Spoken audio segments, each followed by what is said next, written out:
What's up, everybody? It's your boy Rebel here, and sorry for being braggadocious, but I did just get the LMGs to platinum. It wasn't hard. They're just all pretty terrible. On your feet, soldier!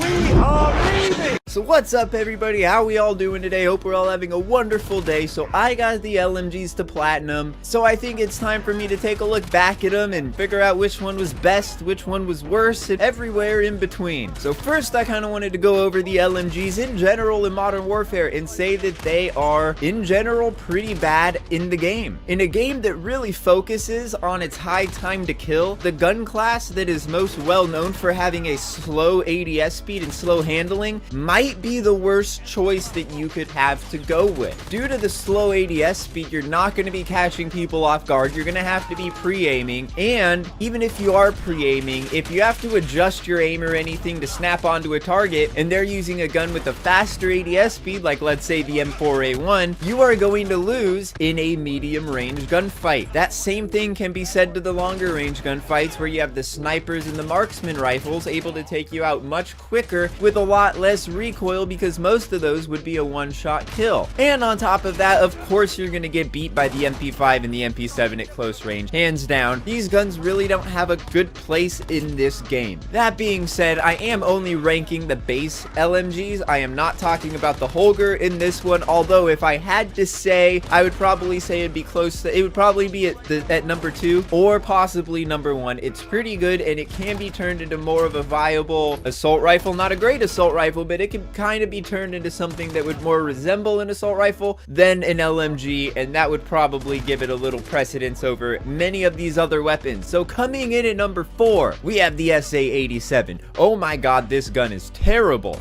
And forget just being the worst LMG, this gun is a front runner for the worst primary weapon in the game. I think I might pick it over the FAL, and that would probably be it. This gun is terrible. Sure, it might play a little bit like an assault rifle, but it's basically an assault rifle that has double the handling speed, double the slowness of the handling speed, double the slowness of the ADS speed, and it only has a 30-round magazine. 2 of the other LMGs start with 100, and one of them starts with 50. This one starts with 30, and the highest you can get it is 60. There is only one slot on this attachment that can slow down movement speed. There is nothing that you can do to make this gun more viable than it already is. There's a lot of things that you could do to make it worse. You can really slow it down with all the attachments that can slow the gun down. You could definitely make this gun a lot worse than it already is, but it is a chore to try to get this gun to be even acceptable, and that is why it is the worst gun. If not in the game, it is definitely the worst LMG by far. And coming in at number 3, we have the World War II classic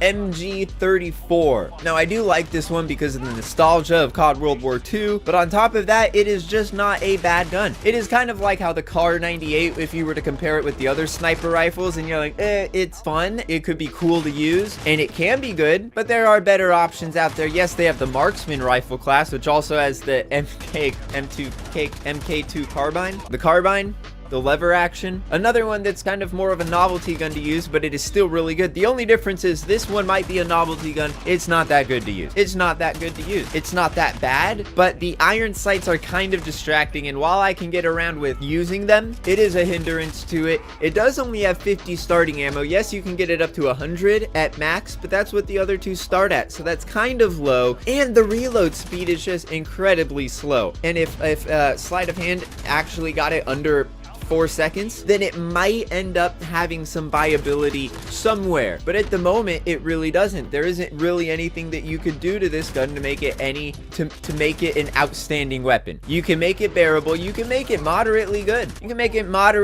but you can't make it great, not by any stretch of the imagination. And because of that, I don't think it even pales in comparison with the next 2 guns on this list. And coming in at number 2, we have the M91. Now, the M91, I did like it a lot. I thought it was was really good, and it's very comparable with the gun that comes in first. If you have power of deduction, you probably already know what it is, but the M91 is not bad at all. It is really good, and you can put some good attachments on there that can really help it out. And there's what else can I say about the M91? It's what you would expect of a modern themed LMG compared to the SA-87, which is like a terrible assault rifle, and compared to the MG34, which is a World War II novelty weapon. This gun works how it's supposed to work, and if you try to deck it out to help with the ADS speed and not really hurt the recoil too much, you can actually get a really viable weapon with this, and you can go off if you're playing in the right lobby. It is a really good gun to use, and I guess that's all I can really say, because everything else I have to say about it I have to compare with the #1 gun on the list, which of course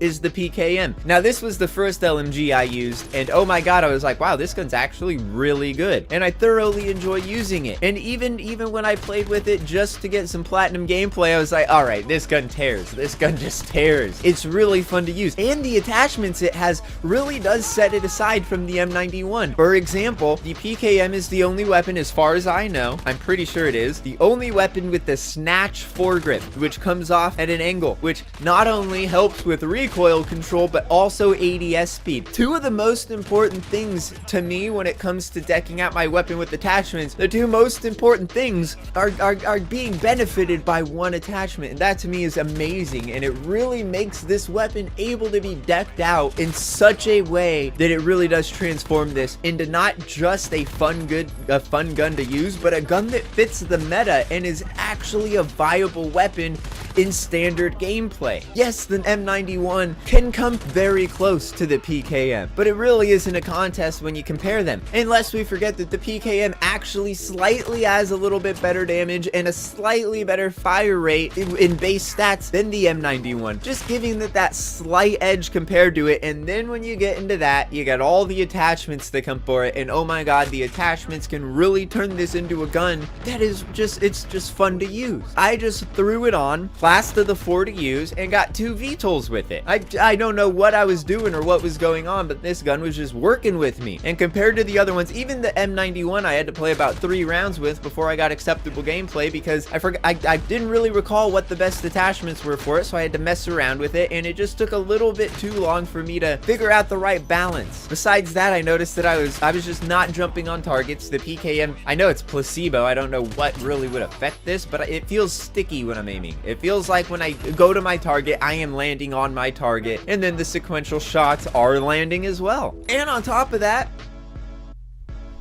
that's all I got. Yeah, I don't know what else to say. The PKM is fun, and if you haven't used it, I would recommend using it. If you are not going for Damascus, I would not even touch the SA-87 unless you're just curious as to how bad it truly is. The MG34 can be fun to use if you're trying to use a novelty weapon that isn't as good, that isn't actually viable like the Kar 98 or the M2 carbine. Then you could use the MG34. You can use the M91 if you want. It is viable. It isn't bad.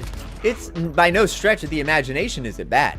It's pretty good. But if you want to have a fun time, I would say go with the PKM. Even if people are using M4s and whatnot, I still found that the PKM was a worthy competitor against them. So take from that what you will. That's gonna wrap this one up. Thank you all for watching. Hope you all enjoyed. Drop a like, smash that sub button, gently click that notification bell. If none of my videos are popping up in the recommended, feel free to just click my channel and go to the plethora of videos I have there. I will also have a link in the description, as well as something popping up right there about my Modern Warfare playlist with all my Modern Warfare videos. I'm assuming that's why people are probably coming here. Who knows? Maybe you were like, I want to see some good cat videos. Funny cat videos. This popped up, you clicked it, I have absolutely no idea why, and here you are. And until next time, peace.